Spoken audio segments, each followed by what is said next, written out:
If you're in a quota carrying position and you're currently behind schedule for the month, then this video is for you.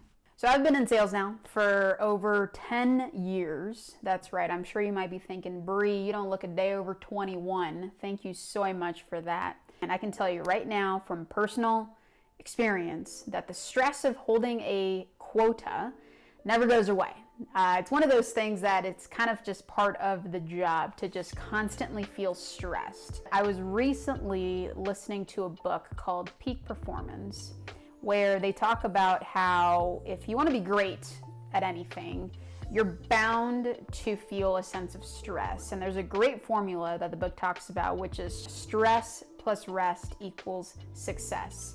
And I love that, just because I think if you want to be great, you are going to experience and feel the pressure of whatever you're doing, but that's normal, that's natural. If you're an overperformer, you should feel stressed for, towards what you're doing and what you're trying to accomplish. One thing that I know for a fact does help out quite a bit, and this is going to be a shameless plug, and I apologize in advance, but there's this awesome, unique device that I like to call the Whoop.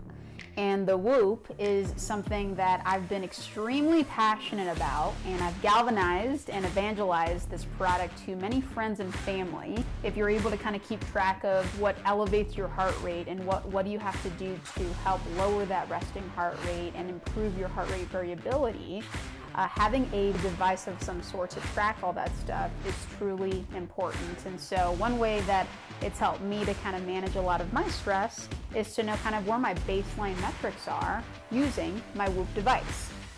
And I happen to be an affiliate when it comes to Whoop.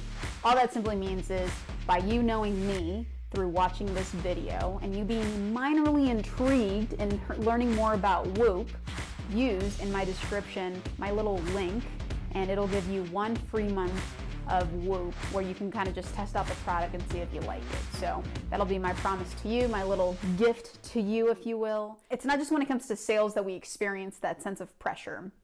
Think about it from a doctor's perspective or a lawyer's perspective. They've got people's lives in their hands.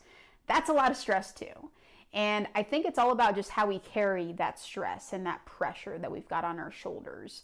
Just because I think to a certain degree, we do hold other people's lives in our hands, more so livelihoods in our hands when it comes to carrying a quota of some sort in sales.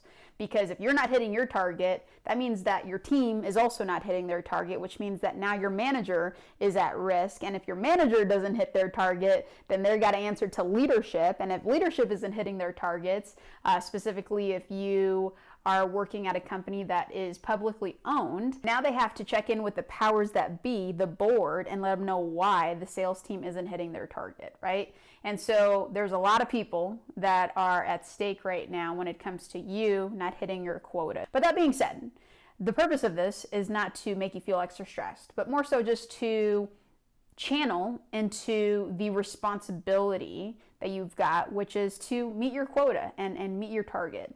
But like I said before, you might be thinking, I've tried everything that is in my control, Bri, to hit my target, and it's just impossible. Well, I'm here to tell you, we're going to give it one more shot and see if you've tried everything in your control to hit your number and to hit your target. And speaking as a manager, on behalf of plenty of managers out there, I will say that when it comes to hitting a target, I always tell people that it's all about progress over perfection. Progress over perfection, meaning all I'm asking my reps that might be underperforming to essentially do is to progress. Can we get better, and can we do better than what we did last month? And my second point is don't suffer in silence. I can't tell you how many times I've mentored reps over the decade that have told me, Bri, I just didn't want to go to you because I felt bad. Or Bri, I really just wanted to figure this out on my own. I'm like, what in tarnation? Why are you trying to figure this out on your own when you've got me at your disposal, when you've got a team at your disposal, when you've got other managers and other reps that are also invested in your success at your disposal? Don't be that rep that is constantly just wanting to figure this out on your own. Love that about you. But again, this is way bigger than just you, and you want to make sure that you're using everything that you've got at your disposal and put it to good use. And so my biggest tip there is, again, don't suffer in silence and try to do it all on your own. Let's talk about what is in your control to change today and this week.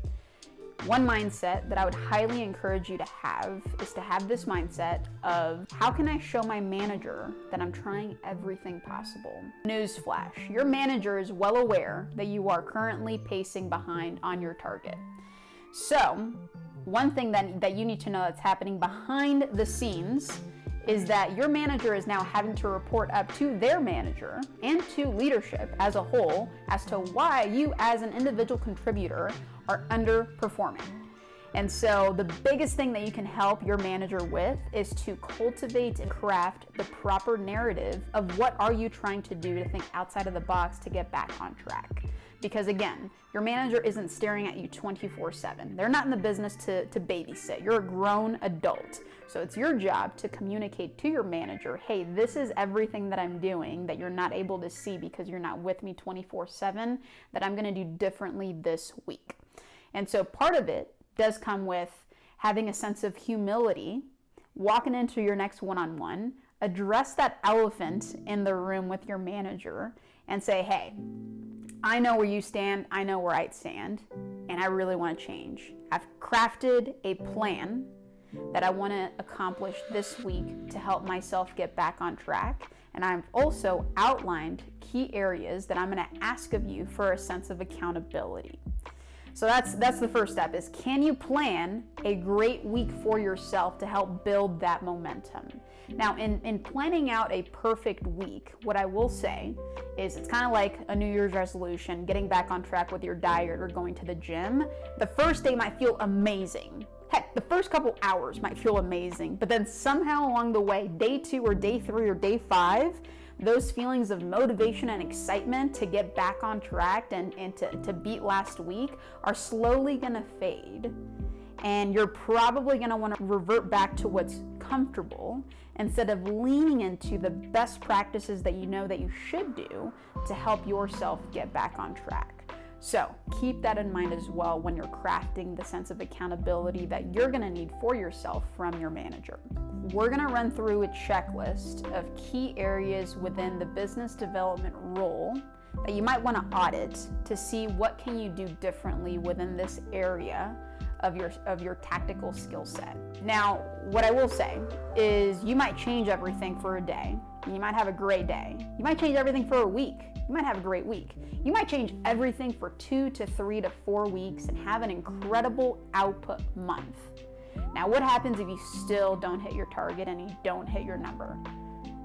That might happen, because what I will say about especially being in a business development role or even as an account executive, a lot of the areas that you might be progressing forward, it's more so like a compound effect. So you might not see the fruits of that labor that you just did for that day or for that month until a month or 2 or 3 from now. So you got to be very consistent when it comes to you having a change of heart in wanting to push through and persevere and hit this target of yours. If you found this video valuable, go ahead and subscribe, comment, like, do all the things. I will catch you next time.